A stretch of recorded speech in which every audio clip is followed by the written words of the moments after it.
राधे राधे दोस्तों, कैसे हैं आप सभी। आशा करती हूँ आप सभी बहुत अच्छे हैं और अपना ख्याल रख रहे हैं। राधा रानी अपनी कृपा आप सब पर बनाए रखें। दोस्तों, आज हम बात करेंगे उन व्रतों की जिनका हमें उद्यापन जीवन में कभी नहीं करना चाहिए।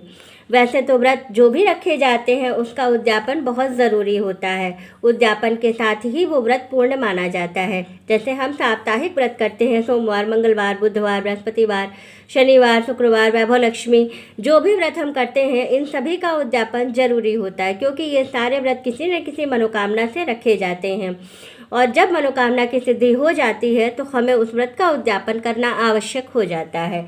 लेकिन शास्त्रों में कुछ ऐसे व्रत गिनाए गए हैं जिनका कि उद्यापन कभी नहीं करना चाहिए।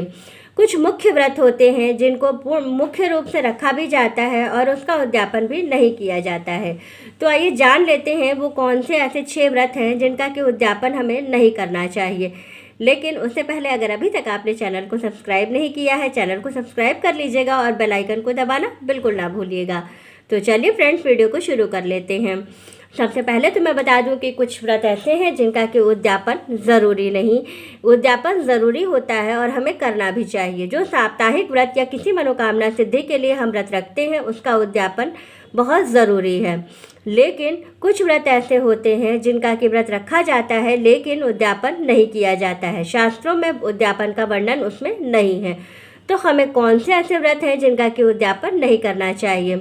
तो सबसे पहले हम बात कर लेते हैं शिवरात्रि की। शिवरात्रि का व्रत साल में एक बार रखा जाता है और ये किसी मनोकामना सिद्धि के लिए नहीं रखा जाता है। ये व्रत मुख्य रूप से शिव जी की शादी इस दिन हुई थी, इसलिए इस व्रत को रखा जाता है। तो इसमें उद्यापन की आवश्यकता नहीं होती है। दूसरा है जन्माष्टमी। श्री कृष्ण जन्माष्टमी भी हम साल में एक बार रखते हैं और हम लाला स्वरूप में जब अपने घर में लड्डू गोपाल को विराजित किए हैं तो हम उनका जन्म करते हैं, उनका उत्सव मनाते हैं, उनका जन्मोत्सव मनाते हैं।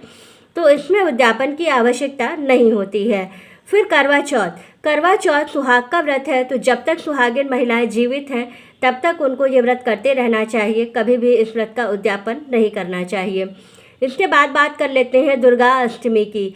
दुर्गा अष्टमी का व्रत भी हम किसी मनोकामना सिद्धि के लिए नहीं रखते हैं। ये हम माता रानी से अपने मनोकामनाओं की इच्छाओं की पूर्ति के लिए रखते हैं कि माँ हमारी हमेशा रक्षा करें और हमारी जो भी मनोकामनाएं हैं उसको पूरा करें।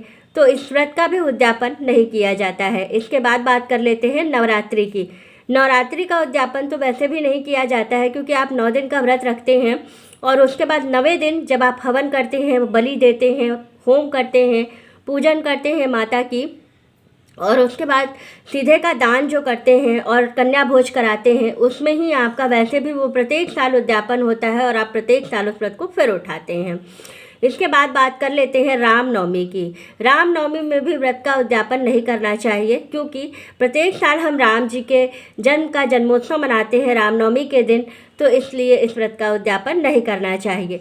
लेकिन एक चीज़ मैं आप लोगों को ये भी बता दूं कि उद्यापन ज़रूरी भी है। कुछ व्रत ऐसे होते हैं जिनका कि उद्यापन किए बिना वो व्रत पूर्ण नहीं माना जाता है। जैसे कि जो साप्ताहिक व्रत हम रखते हैं, जैसे वैभव लक्ष्मी का व्रत रखते हैं, प्रदोष, एकादशी, ये व्रत जो हम लोग रखते हैं इन सब में उद्यापन की आवश्यकता होती है।